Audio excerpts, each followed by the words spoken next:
You guys see that? Right there. Where's that? Right there. All right, yeah, right there. That right there, that is a horse hoof. Along with that right there.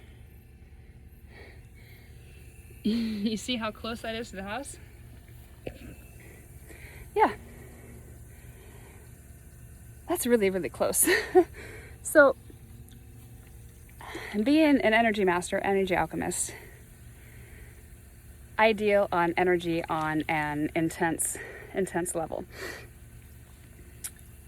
I've already saged the area because that was a horse accident. Sorry, I've got hair in my mouth. That was a horse accident yesterday. My niece had a very lucky accident. I apologize. Had a very lucky accident yesterday, and you can see how close that horse was to the house. Her head butted the house, and her shoulder took the blunt of the horse bouncing off of the wall. She likes to think she rode it out. She likes to think she did all this, but literally it freaking knocked her out for a second. You can't lie when it comes to tracks. And I'm a tracker, and I know energy. It's like I already seen the whole thing. It was crazy. She's lucky. And then, of course, you've got the tree right there that was going to take you out if you did try to hang on. So that probably would have broke her neck. So it's a good thing that she bounced off of this, because I seen what could have happened, and it was not very good. I had to transmute some of that yesterday. So when she came finally of the house and was like beating down the door, screaming and crying, and I thought she was going to die. She thought she was going to die. There was a lot of traumatic experience right there in that energetic field. And I saged last night after I got home from taking her to the hospital. And then I also used vinegar water and blessed it, and did a cleansing of everything that was in that area, the walls, the sofa, the blood on the ground. I got everything. What I noticed, that cats are our spiritual protectors, and if you imprint with them, which I can show you how to do that, it's an ancient Egyptian thing that we used to do. Actually, it's farther back than Egyptian. It goes way back. I just say Egyptian because that's what people understand. It's hard for them to fathom there's much beyond ancient Egypt. But cats are our spiritual protectors, and I noticed my cat, even after I saged last night, was still freaking out. And so that's why I did the cleaning of the blessed vinegar water, and that did the trick. And it was after that he finally calmed down, but he could sense the traumatic energy from that imprinted, which it's completely makes sense to me, because when I go into stigmatic trance, my body just moves. I allow anything to happen, because it always is unconditional love, and my body locks into a certain position. And when I hit that certain position, I am energetically infused with whatever imprinted the energy at that moment. So if I were to get in that position, head and, or smash or whatever, I would have to get into that energetic position at that moment. And I could do it if I wanted to. I'm gonna have to try that later. But I would just have to get into the same position that she got into when she crashed, and then I would feel, I don't want to do that, I would feel everything she felt at that moment. So she left an energetic imprint on my house when she collided with it, and then the energy all out here, and then the energy everywhere. Anywhere there's trauma, there's an energy imprint that's really big. And so this is how I am able to get into past lives, because I allow my body to move, which is the Kundalini energy, the Prana energy, the Chi energy. Every generation, every culture has its name for it. It's just your life force energy. It's just your body energy. If you're laying in bed and your muscles twitch, that's your Kundalini energy trying to wake up. But you fight it, or a little leg cramp. It's not really a leg cramp. It's just that your leg wants to move, or your body wants to move. Allow it. See what happens. Play like a child. That's what I did. And now look where I'm at. Every day is just like one mystical experience after another. It's like I need a live camera on me 24/7, because I have so many experiences every day. I can't even video them all. I've already had so many I haven't been able to video. It's just crazy. So this all is making sense, because when I go into different past lives and access that traumatic experience at my death. See, I had to go back as through a stigmatic cleansing. And through a stigmatic cleansing, you have to go back through your past lives. And I was energetically put into each past life by holding a mudra. and locking into that certain body position. When I locked into that certain body position, then I was energetically infused with the energy of that exact moment that traumatic thing happened. So I'm able to visualize it, see it, feel it energetically, but not feel any pain. Pain is a lower vibration. I just figured that out. 5:22 on the clock. So that's where the religious stigmata and the spiritual stigmata come into play. The religious stigmata is the lower vibrational stigmata because it is all about feeling the pain of Jesus. Why would you want to feel the pain of Jesus? Jesus took the pain for you. He is like bending over and letting you step on his back to get to God. That's what it is. It's not worshiping Jesus. Jesus paid for his sins, paid for your sins, died for you. Jesus died for you to give you the truth and died knowing that he is an everlasting because you're an eternal being of light. You always exist.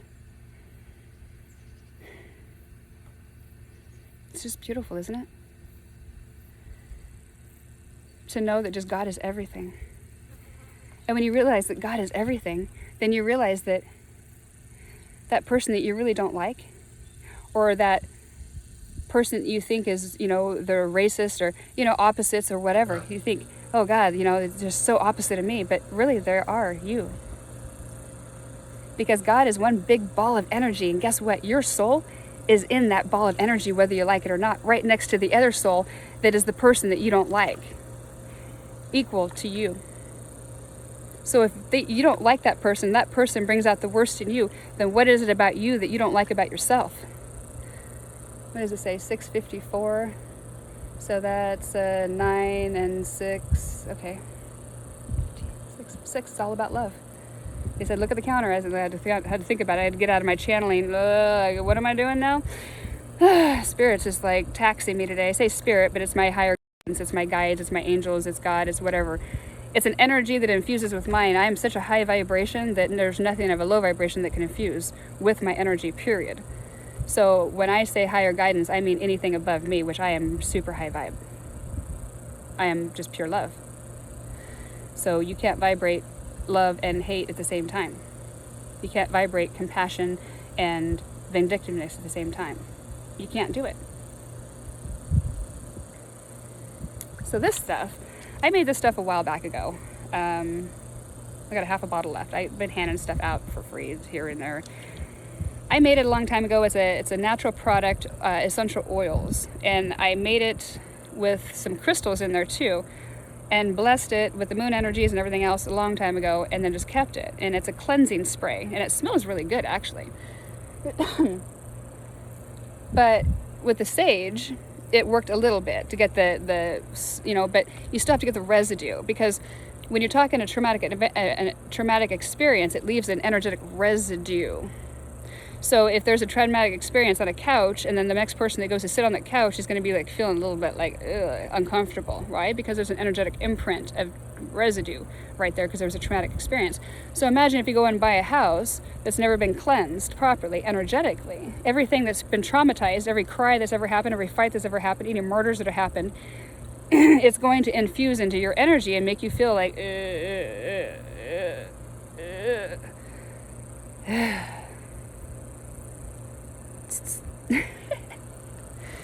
Sage. You can buy it on Amazon. Take it, burn it, blow it out, smoke the whole place up really good, open up all the windows and tell everything to get the F out. And it has to, because we live in a virtual reality. Whatever you say has to exist, because a placebo pill cures disease because you think it can. What you think about, you bring about.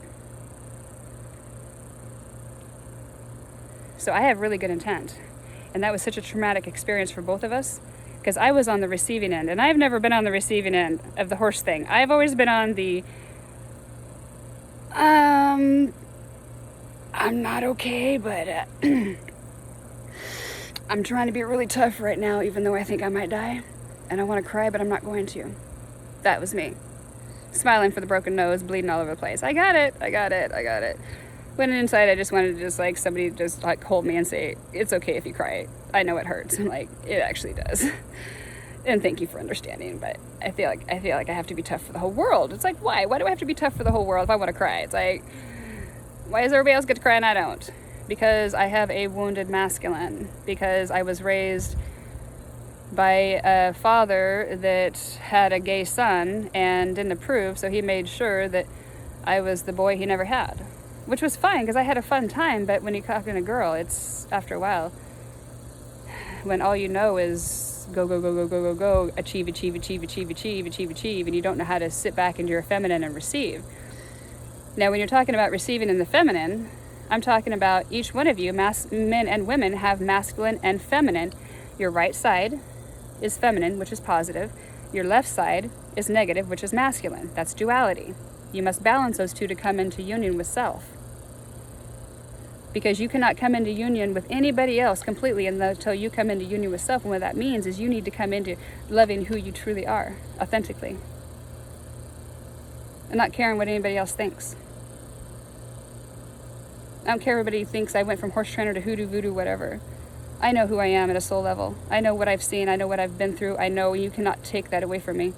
I have videos of the stigmatic trance visions, the exact same moment when I popped a fusion in my neck that was karmically rated to a past death. And when I released that, I had an energetic imprint at that moment, and I seen my death at that moment.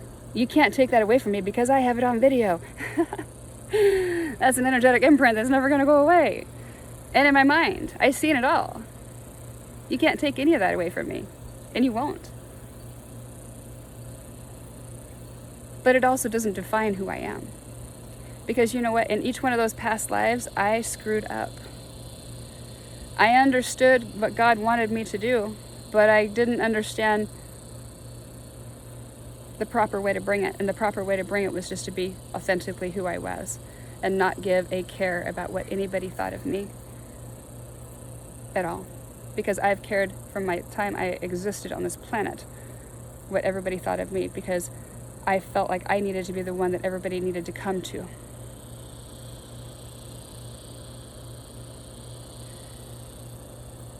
And I've realized it's not about that. It's about doing what you can do, exuding what you can give. And when you can't, bring it back to yourself. Give it back to yourself until you can give it. Because when you give that isn't fully given and not fully full of love, what is that full of? It ain't love. What is it?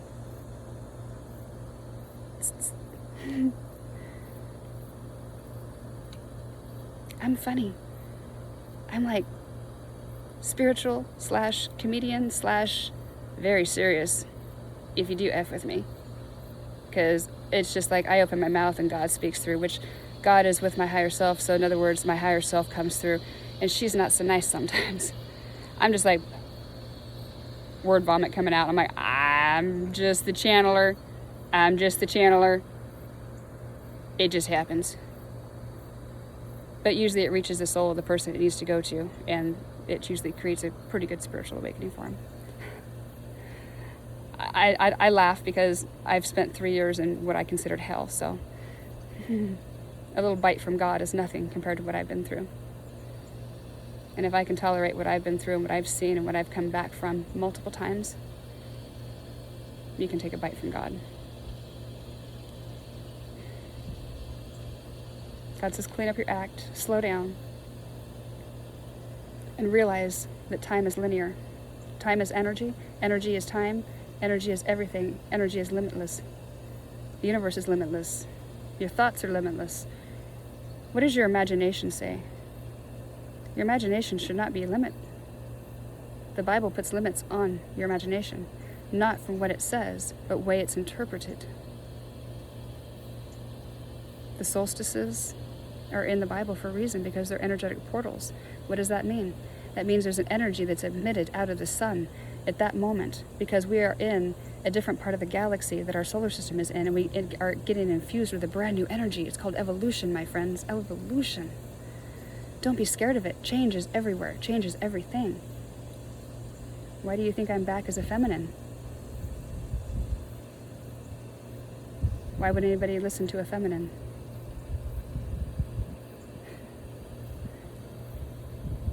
Change is upon us. And the time is now. I went around, I blessed this again, and I sprayed the truck inside, around the energy, around here. That's what gave me the idea for the video, because I'm raising the vibration of the place, because there's an energetic imprint right here that is, every time she's going to see that tree, it's going to get a negative feedback, so it's going to start slowly withering and looking bad. The horse, I need to get her traumatic also released, her trauma also released. She also has trauma from the accident, because if not, then she's going to have negative thoughts in the horse, and the horse could colic and die. This is how life works. You got to get rid of the negative energy. Negative energy is what taints your whole life. So I sprayed around this area, and then I just sit here and just quietly just absorb the energy, and it lifted it like 2 notches. It was like it was better than it was before. It was, and I went around and sprayed the porch, and of course washed all the blood off the door and the porch, and I mean, literally, I've been there. I've spent 7 days in ICU. I know what it feels like. But she was crunching, and I'm like, I don't know what's all broken and what could be punctured, and I was freaking out.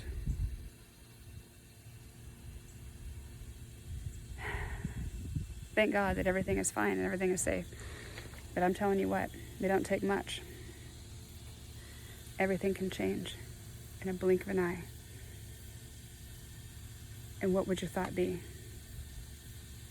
Was it really worth it?